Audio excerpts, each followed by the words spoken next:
करतायत. आपलं पहिलं जे टार्गेट आहे ते रेस्क्यू ऑपरेशन करणं आहे आणि जे अडकलेले कर्मचारी आहेत त्यांना सुखरूप बाहेर काढणं हे आपलं पहिलं टार्गेट आहे. त्यासाठी इतर यंत्रणा कर्मचाऱ्याला एनडीआरएफनं जखमी अवस्थेत रेस्क्यू केलं होतं.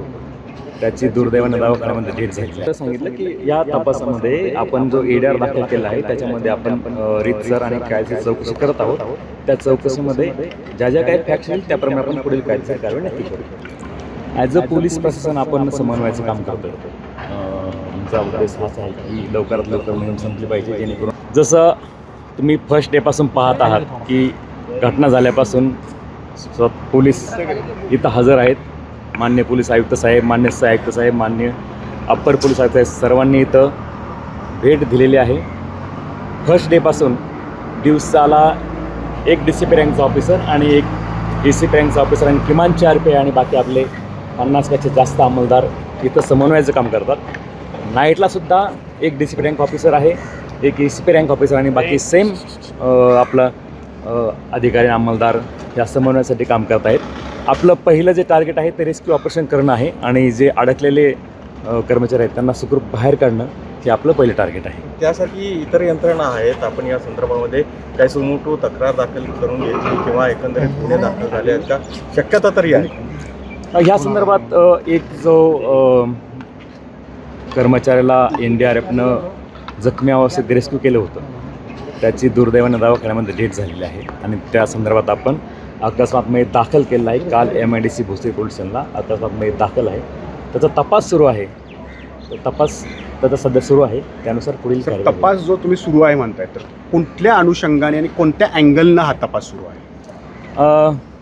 अकस्मात मयताचा जो तपास आपण करतो काहीच तपास, त्याचप्रमाणे ही घटना कशी घडली, त्याचा मृत्यू कसा झाला, PM नोट्स प्राप्त करून आपण त्यानुसार ज्या फॅक्ट्स आपल्यासमोर येईल त्याचा आपण तपास करावा. आता पोलीस आयुक्तांनी जी ठेकेदार किंवा इतरांची चौकशी होणार आहे का, त्या संदर्भातल्या पावलं उचलले जात आहेत? तेच मी आपल्याला सांगितलं की या तपासामध्ये आपण जो एडीआर दाखल केला आहे त्याच्यामध्ये आपण रीतसर आणि कायदेशीर चौकशी करत आहोत. त्या चौकशीमध्ये ज्या ज्या काही फॅक्ट्स येईल त्याप्रमाणे आपण पुढील कायदेशीर कारवाई नक्की करू. आज पोलीस आयुक्तांनी जी व्हिजिट दिली, तर त्याच अनुषंगाने, तपासाच्या अनुषंगानेच हे सगळे पावलं उचलली जातात. माननीय पोलीस आयुक्त सरांनी आज व्हिजिट दिलेली आहे. जसं मी आपल्या यापूर्वी बोललो की आपला पहिला उद्देश जो आहे तो या कामगारांचा जीव वाचवणं आहे आणि त्यासाठी समन्वयासाठी किंवा मार्गदर्शन करण्यासाठी सर आले होते आणि सरांनी एकंदरीत आढावा घेतलेला आहे. आणि आपला पहिला उद्देश तोच आहे की ही मोहीम जी आहे ती ताबडतोब पूर्ण करून आणि सायंटिफिकली ही तपासाचा पण भाग हा असू शकतो.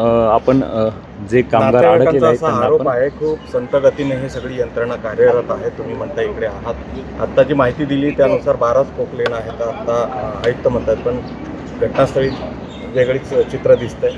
मला वाटतं की या सगळ्या प्रकरणामध्ये खूप संवेदनशीलपणे आणि खूप गतीनं काम चाललंय. ॲज अ पोलीस प्रशासन आपण समन्वयाचं काम करतोय. आमचा उद्देश हाच आहे की लवकरात लवकर मोहीम संपली पाहिजे, जेणेकरून नातेवाईकांच्या भावना आपण समजू शकतो. आणि जसं मी पहिल्यापासून बोलतो की कामगारांचा जीव वाचणं महत्त्वाचं आहे. सफिशियंट मशिनरी आपण रिक्वेस्ट केली होती, त्याप्रमाणे मशिनरी सफिशियंट आलेलं आहेत आणि काम चालू युद्ध पातळीवर आपण पाहताच देखील